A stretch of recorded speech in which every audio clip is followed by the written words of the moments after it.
एक दिन कर्जा देने वाला एक आदमी को लेकर किट्टू के पास आता है और उनसे कहता है, बेटा किट्टू, तुम हमारा कर्जा चुका नहीं सकते, ये हमें समझ में आ गया। इसीलिए तुम्हारे पिताजी ने तुम्हारे घर के पेपर मेरे पास गिरवी रखे थे ना, मैं वही ले लेता हूँ। इसके बदले में मैंने तुम्हें जो पैसे दिए थे, इससे तुम्हारा कर्जा चुकता हो गया। दूसरा आदमी, तुम्हारे पिताजी ने तुम्हारे खेत के पेपर मेरे पास रखे थे, वो भी मैंने इसे दे दिया है। अब तुम्हें मुझे पैसे देने की जरूरत नहीं है। किट्टू, ये क्या बोल रहे हो जी आप लोग? ब्याज तो देता ही आ रहा हूँ ना मैं, फिर बेचना क्यों? मैं इसके लिए तैयार नहीं हूँ। ये सुन आया हुआ व्यक्ति, बेटा तुम बेमतलब ही चिल्ला रहे हो, अब कोई फायदा नहीं। अब तुम तुरंत घर और अपना खेत छोड़कर चले जाओ, नहीं तो मेरे आदमियों से खाली करवाता हूँ। तू मुझे नहीं जानता शायद, प्यार से बता रहा हूँ, सुन ले, ऐसा कहता है।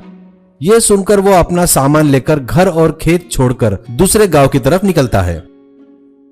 बीच में जंगल पड़ता है, वहाँ उन्हें अंधेरा हो जाता है। वहाँ कुछ फल तोड़कर खाकर भूख मिटाते हैं और वहीं पर सो जाते हैं। वहाँ ठंड बहुत ज्यादा होने की वजह से सभी कांपने लगते हैं।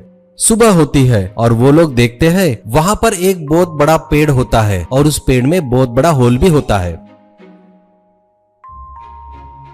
वो लोग अंदर जाकर देखते हैं तो उन्हें वो बड़ा पसंद आता है। किट्टू अपनी पत्नी से कहता है, अपन पड़ोस के गांव में जाकर काम करने से अच्छा है यहीं रहकर जंगल में मिलने वाले जंगली कंद और शहद जमा करके बेचते हैं तो पैसा अच्छा आएगा। पत्नी, सही बोल रहे हो जी, वहाँ जाकर काम करने से तो अच्छा है यही थोड़ी मेहनत करेंगे तो अच्छा रहेगा। और वो सभी लोग जंगल में कंद और शहद जमा करके हाईवे के बाजू में बेचने लगे।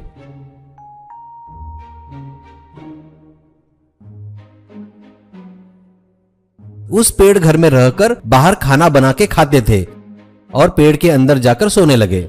एक दिन किट्टू एक पेड़ पर चढ़ता है किसी कंद के लिए। उसे पेड़ के नीचे कुछ बात करने की आवाजें सुनाई देती है।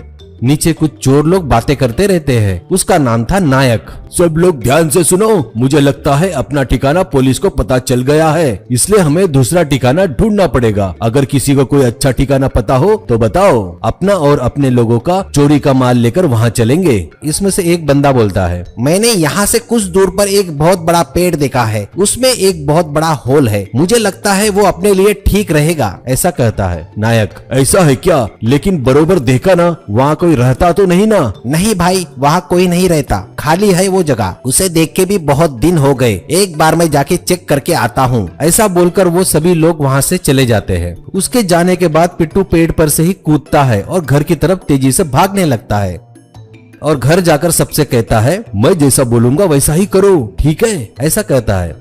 अब वो उनका पूरा सामान लेकर एक